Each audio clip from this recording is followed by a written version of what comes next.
ذلك فضل الله يؤتيه من يشاء والله ذو الفضل العظيم. الحمد للہ وکفى وسلام علی عباده الذین اصطفى اما بعد. کل آپ کے علم میں یہ بات آ ہی گئی تھی اور میں نے بھی اپنے یوٹیوب چینل سے پوری تفصیل بتا دی تھی کہ دارالعلوم دیوبند کا فتویٰ کس انداز کا ہے اور اس میں کیا باتیں بیان کی گئی ہیں. دارالعلوم دیوبند نے اپنے فتوے میں کہیں کسی شخص کا نام نہیں لیا ہے، لیکن پوچھنے والے نے جو سوالات قائم کیے ہیں وہ تمام سوالات مولانا سلمان ندوی صاحب ہی سے متعلق ہیں.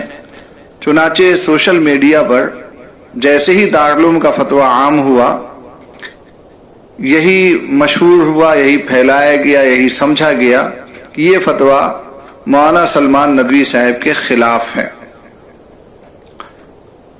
فتوے میں جو باتیں تھیں وہ بالکل صحیح تھیں اور ان کو ہم تمام اہل حق مانتے ہیں، درست مانتے ہیں، صحیح مانتے ہیں، اس کی تائید کرتے ہیں. البتہ مجھے بڑی حیرت ہوئی کہ دارالعلوم کا فتویٰ آنے کے بعد کچھ لوگوں نے انتہائی دریدہ دہنی سے کام لیا اور انہوں نے یہ سمجھا کہ یہ دارالعلوم کا مذاق اڑانا ہے اور فتوے کا مذاق اڑانا ہے. یہ کوئی ایسی ویسی بات نہیں ہے، انتہائی معمولی بات ہے. میں آپ کو کچھ حضرات کی باتیں کل بھی سنا چکا ہوں. ان میں سے ایک صاحب نے یہ کہا تھا کہ دارالعلوم کے فتوے سے پیشاب کرنا جائز ہے. یعنی دارالعلوم کے فتوے میں جو باتیں لکھی ہوئی ہیں، اگر ان لکھی ہوئی باتوں پر پیشاب کر دیا جائے تو اللہ کے ہاں کوئی گرفت نہیں ہوگی اور کوئی مواخذہ نہیں ہوگا. عیاذا باللہ ثم العیاذ باللہ. ایک صاحب نے تو بڑا عجیب سا لکھا ہے. یہ لکھا ہے کہ اب تو یقین پختہ ہو گیا کہ دارالعلوم دیوبند کے دارالافتاء کے ذمہ داروں کی غیر سنجیدگی، کور فہمی اور تعلی آمیز فتویٰ جاتی خدمات بریلی کے دارالافتاء سے بالکل کچھ کم نہیں. ان کی ان مساعی جمیلہ کے بغیر متحدہ ہندوستان میں بسنے والی عظیم الشان ملت کو دولخت کرنا واقعی ایک خواب تھا. انہی سیاسی فتووں نے جماعت تبلیغ کو دو نیم کیا اور اب سماجی زندگی میں اپنی خفت مٹانے کے لیے یہ گھٹیا فتویٰ بازی کی دوبارہ شروعات کی گئی ہے. یعنی کہنے والے نے یہ کہا ہے کہ دارالعلوم کا فتویٰ بالکل ایسا ہی ہے جیسے کہ اہل بریلویت فتویٰ دیتے ہیں اور ان کے جیسے الٹے سیدھے خیالات ہوتے ہیں، الٹی سیدھی باتیں ہوتی ہیں اور اناپ شناپ عقائد ہوتے ہیں اور ان بنیادوں پر وہ اپنے فریق مخالف کی تکفیر کرتے ہیں، انہیں اسلام سے نکالتے ہیں. ایسے ہی دارالعلوم نے بھی گویا مشن بنایا ہے اور اپنا طریقہ اپنایا ہے کہ اپنے مخالف کو اور جو اس کے خلاف ہو اور جو اس کے طریقے سے ہٹا ہوا ہو اس کو کافر بنایا جائے. کہنے والے کا خلاصہ گویا یہی ہے کہ دارالعلوم کا دارالافتاء در حقیقت دارالتکفیر ہے. الیاذ باللہ ثم الیاذ باللہ. یہ اس طرح کی باتیں بھی لوگوں نے لکھنی شروع کی ہیں. ایک صاحب نے تو بڑا عجیب لکھا ہے. وہ کہتے ہیں کہ مقبوضہ دارالعلوم دیوبند کے فتووں کی اوقات یہ ہے کہ انہوں نے مولانا مودودی کو گمراہ اور دین کا دشمن کہا، طلبہ کو رد مودودیت کا کورس کروایا، ان کی کتابوں پر پابندی لگائی، ان کے خلاف کتابیں لکھی. لیکن اس کے باوجود ہزاروں دیوبندی علماء ہیں جو ایسے ماحول میں تربیت پانے کے باوجود مولانا مودودی کو پڑھتے ہیں، ان سے عشق کرتے ہیں، ان کی فکر سے، ان کی جماعت سے جڑتے ہیں، ان کے یہاں عہدے قبول کرتے ہیں اور دیوبند و اس کے فتووں کو ٹوائلٹ میں فلش کر دیتے ہیں۔ دیوبند نے مولانا سعد صاحب کاندلوی کے خلاف گمراہی کا فتویٰ دیا، عاجزانہ رجوع کے بعد بھی رجوع قبول نہیں کیا۔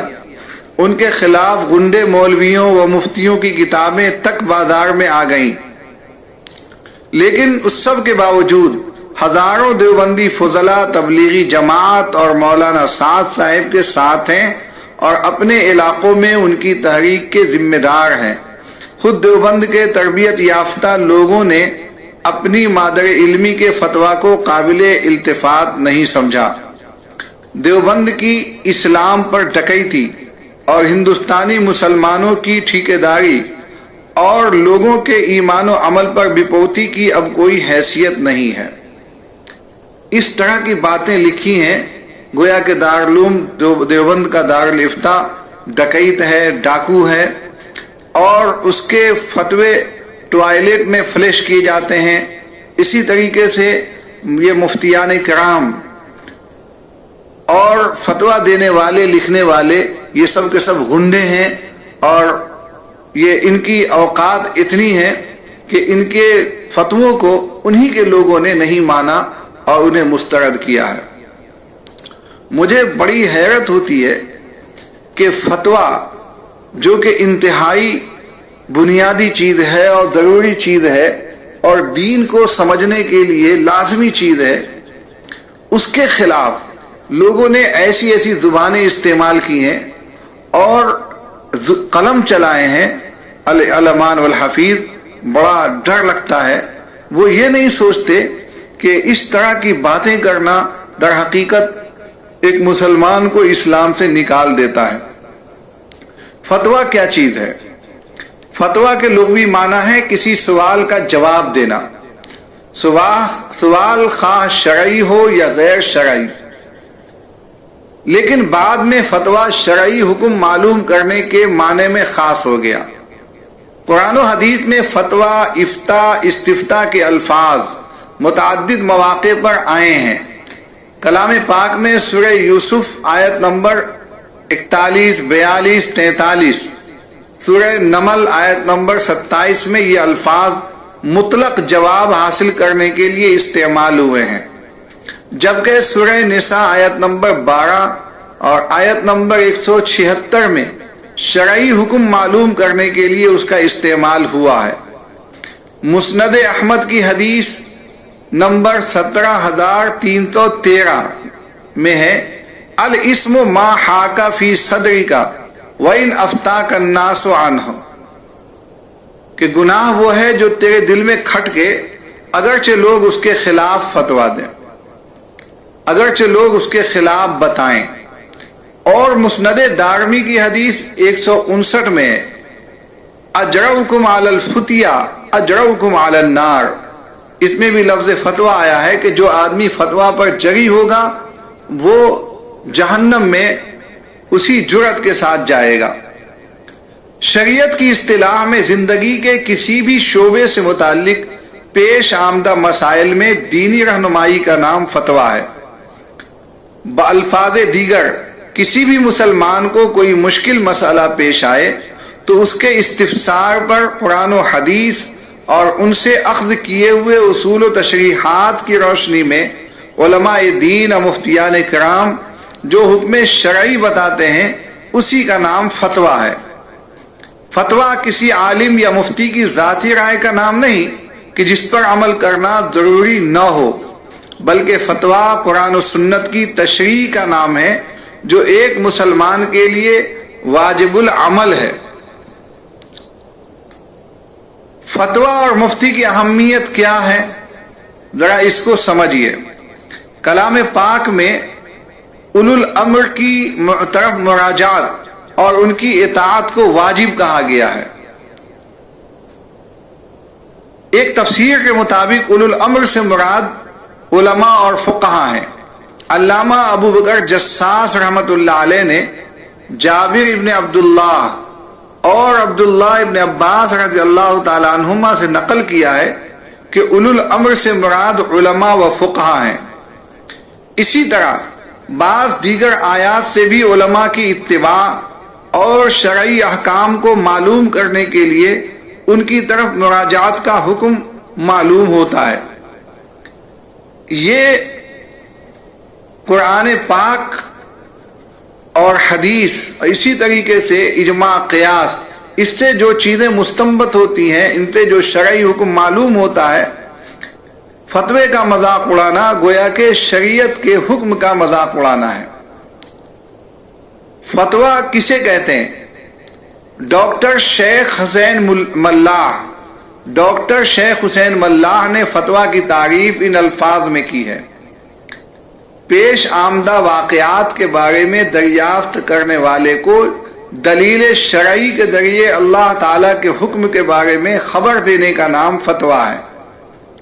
کتاب ہے الفتویٰ ونشأتها وتطورها، جلد 1 صفحہ 398۔ تمام مصنفین نے فتویٰ کو شریعت کا حکم کہا ہے۔ خود کلام پاک میں فتویٰ کو شرعی حکم معلوم کرنے کے لیے استعمال کیا گیا ہے۔ اسی طرح ایک حدیث میں یہ لفظ اسی معنی میں استعمال ہوا ہے جو سنن دارمی میں موجود ہے، جلد 1 صفحہ 157۔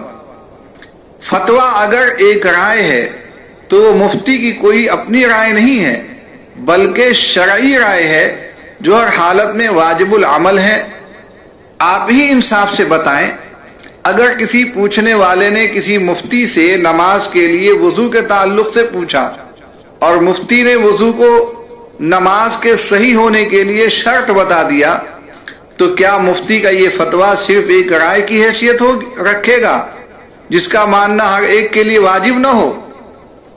ظاہر ہے کہ اس پوچھنے والے پر جس طرح اس کا ماننا، اس پر عمل کرنا واجب ہے، ایسے ہی جتنے مسلمان ہیں ان پر اس فتوے پر عمل کرنا واجب ہے۔ مجھے بہت افسوس ہے اس بات کا کہ دارالعلوم دیوبند کے فتوے کو لوگوں نے کھیل اور بچوں کا ایک تماشا بنا رکھا ہے، اور اس کے خلاف ایسے ایسے تبصرے اور ایسے ایسے جملے لکھ رہے ہیں اور ایسی خراب تشبیہات اور استعارات استعمال کر رہے ہیں کہ صحیح معنوں میں بہت ڈر لگتا ہے ان کو پڑھتے ہوئے اور ان کو کسی کے سامنے پیش کرتے ہوئے۔ لکھنے والے اپنے دل کی بھڑاس نکال رہے ہیں، وہ یہ نہیں سوچتے کہ دارالعلوم کا فتویٰ ہو یا کسی بھی معتبر دارالفتہ کا فتویٰ ہو، اگر وہ فتویٰ بالکل صحیح ہے اور دلائل کی روشنی میں ہے تو اس فتوے کا انکار کرنا در حقیقت اللہ رسول کے فرمان کو ٹھکرانا ہے، شریعت کے حکم کو ٹھکرانا ہے۔ جانتے ہیں اور نہیں جانتے ہیں تو جاننا چاہیے کہ دین کا مذاق اڑانا کفر ہے، آدمی کافر ہو جاتا ہے۔ اسی طرح جو لوگ فتوے کا مذاق اڑاتے ہیں اور دارالعلوم کے فتوے کی تحقیر کرتے ہیں یا کسی بھی دارالفتہ کے فتوے کو اپنا نشانہ بناتے ہیں، اور ایسا دارالفتہ جو اہل حق کا ہو اور جس کا اہل حق ہونا واضح ہو چکا ہو، ایسے دارالفتہ کے فتویٰ کا مذاق اڑانا در حقیقت اپنے ایمان سے، اپنے دین سے، اپنے اسلام سے، اپنے مذہب سے ہاتھ دھونا ہے۔ اس لیے میں کہتا ہوں، خدا کے واسطے جب کوئی دارالفتہ فتویٰ دے تو آپ اس پر عمل کرنے کی کوشش کیجئے۔ اگر آپ سے عمل نہیں ہو سکتا ہے، آپ کے اندر کوتاہی ہے، سستی ہے، غفلت ہے، تو آپ اپنے کوتاہی تک رہیں۔ اس کی گنجائش بن سکتی ہے، اللہ تعالیٰ ممکن ہے معاف کر دے، ممکن ہے، لیکن اس کو زبان سے اس کی توہین کرنا، زبان سے اس کا مذاق اڑانا، کسی کے سامنے اس فتوے کی تضحیق کرنا، یہ آدمی کو ایمان سے نکال دیتا ہے۔ کتنے لوگوں نے کل سے لے کر آج تک میں مسلسل دیکھ رہا ہوں سوشل میڈیا پر کہ لوگ مذاق اڑاتے جا رہے ہیں، اور یہ سمجھتے ہیں کہ دارالعلوم کا مذاق اڑایا انہوں نے۔ اسی طریقے سے انہوں نے یہ سمجھا کہ ہم نے مخصوص لوگوں کا مذاق اڑایا۔ یہ مخصوص لوگوں کا مذاق اڑانا نہیں ہے، بلکہ یہ مضحکہ اڑایا گیا ہے دین کا، شریعت کا۔ اسی لیے میں کہتا ہوں کہ وہ لوگ جنہوں نے مذاق اڑایا فتوے کا، وہ سب کے سب اللہ تعالیٰ سے معافی مانگیں روئیں گڑ گڑائیں اور آئندہ کے لیے اس طرح کی حرکتوں سے باز آ جائیں۔ آپ جانتے ہیں کہ اللہ تعالیٰ پہلے ہی مسلمانوں سے ناراض ہے اور ہندوستانی مسلمانوں سے تو اور زیادہ خفا ہے۔ کیسی کیسی آزمائشیں ہیں، کیسے کیسے حالات ہیں۔ ان حالات میں اگر ہم نے اللہ کو مزید ناراض کرنا شروع کیا اور مزید گستاخیاں شروع کی تو یہ انتہائی خطرناک بات ہوگی۔ ہمارے لیے دین اہم ہے، شخصیت اہم نہیں ہے۔